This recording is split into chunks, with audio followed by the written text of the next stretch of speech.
डायबिटीसचे मुख्य प्रकार तुम्हाला माहिती आहे का? नाही ना?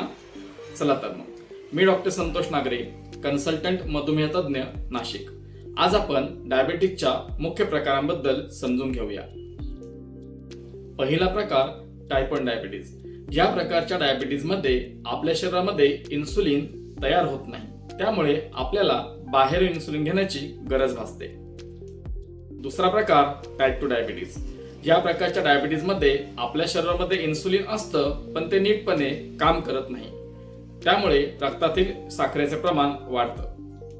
थोडक्यात सांगायचे झाले तर टाइप 1 प्रकारच्या डायबिटीज मध्ये आपल्या शरीरामध्ये इन्सुलिन तयार होत नाही आणि टाइप 2 प्रकारच्या डायबिटीज मध्ये आपल्या शरीरामध्ये इन्सुलिन नीटपणे काम करत नाही. धन्यवाद.